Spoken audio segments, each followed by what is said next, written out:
so now we're at the point where this kombucha has been sitting for about 10 days and I've tasted it. It's the right flavour that I want, so I'm pretty sure that I'm going to give that a bottle now. And the reason I know that fermentation has taken place is because there's a SCOBY that has formed on the top, a really thin one.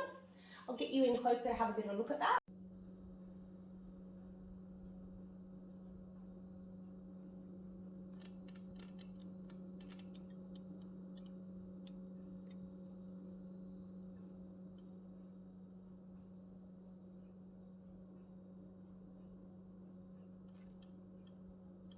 Okay, so now we're at the point where this kombucha has been sitting for about 10 days and I've tasted it.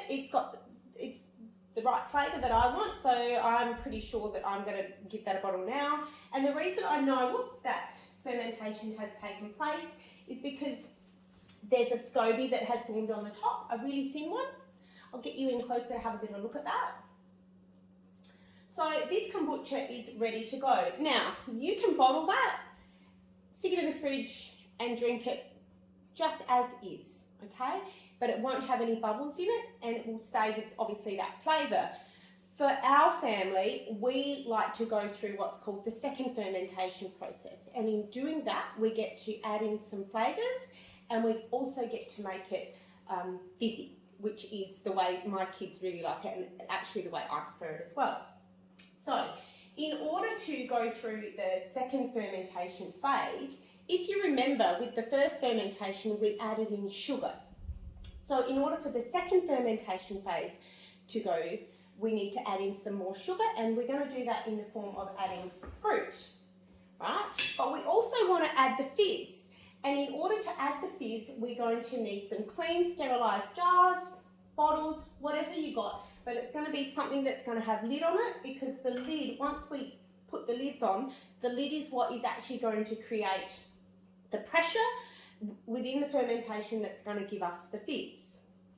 Okay, well let's get started. So today I'm going to be using passion fruit because I've got some at the moment. I'm going to be using strawberries from the garden and some pineapple, so I'm going to do 3 different flavours.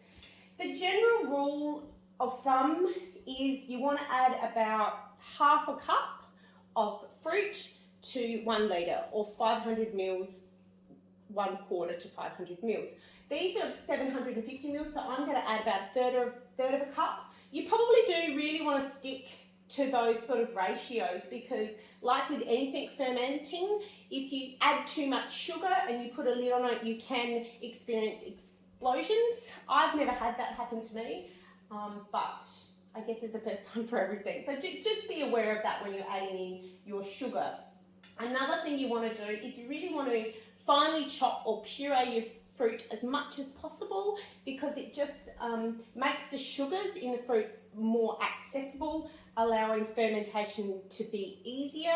If you put in big chunks of fruit into the bottom of it, you might find that the fizz takes a bit longer or it might not even happen. So really make sure that you puree your stuff up first. So let's get started. I'm going to add in some strawberries. I've got about a third of a cup of pureed strawberries here out the garden.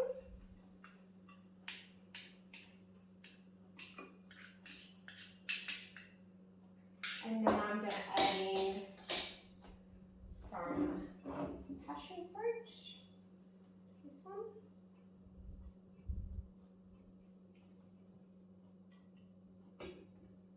I would say passion fruit is definitely the favourite in our family, but I don't know, I love it all, but yeah, passion fruit's definitely the favourite. And just saying that these go great in alcoholic beverages as well. Then you feel like you're being kind of half healthy.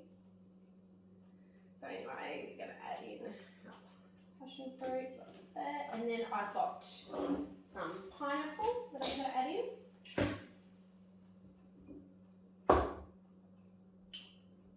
Now I've really pureed that up, but you could easily just finely chop that off, and it's actually more than a third cup. Alright, so there we go. We have put in our fruit, and now we're just going to fill up our jars with our kombucha.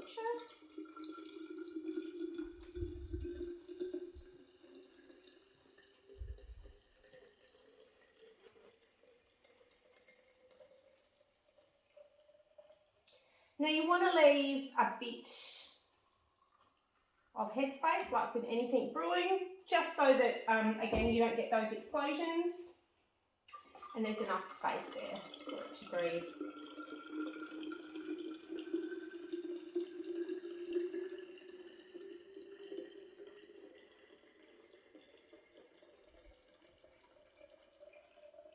And like I said, this was a 3 litre. I've only filled up 3 here, so I'm probably going to have some left over. Now don't forget, when you're doing your second fermentation, to leave a little bit of that starter fluid that we talked about in the first fermentation.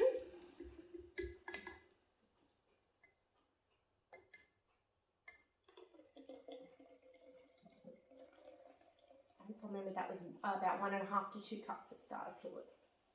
So for 3 litres, I've just managed to make myself, I was going to have a bit more of a headspace because the fruit has come up a little bit more. So basically, I'm just going to wipe that dry. And I'm going to put on my lids. Make sure your lids are dry. Put that in.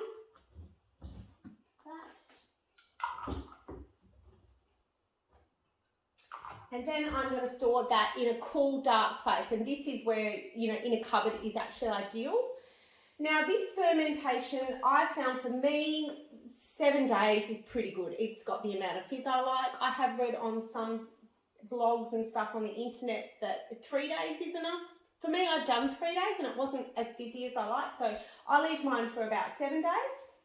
And then after that, I put it in the fridge, ready for whenever I want to drink it. So I'm going to date those, and I'm going to put a note in my diary to check them in 7 days. But I have got one here that is all ready to go, and I've let that sit for, I think, around 7 days.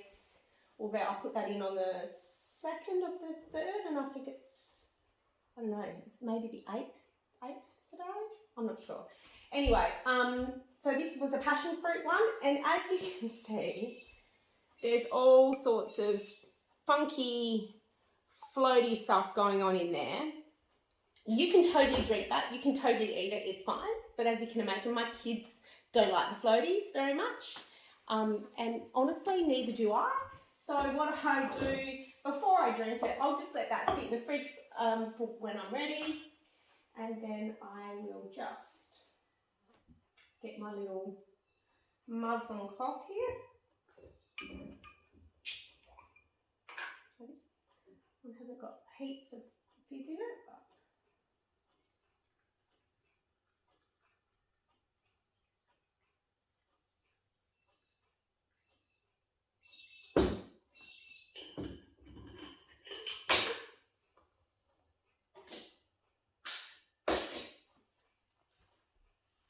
voila!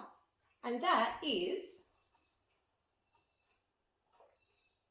damn tasty. I love that passion fruit kombucha. Honestly, making kombucha is so easy. I found it really kind of overwhelming until I did my first 1 or 2, and now I'm like, oh, this is great. I'm on a real roll with it now.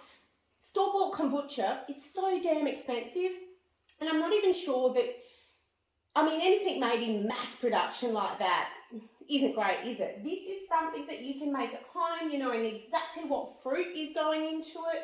You're giving it the love and care and attention, and it tastes great. Like, honestly, cannot recommend making your own kombucha enough. Like I said, there's plenty of information on the web that you can use to get into the real nitty grits of kombucha making, find some new recipes, that sort of thing. But honestly, this is just the basics of what I do. And like I said, the kids love it. I love it. So yeah, if you need a SCOBY and you live near me, hit me up. I'll gladly give you one and share the love around. Anyway, Have a great day. I hope you like that one. See ya.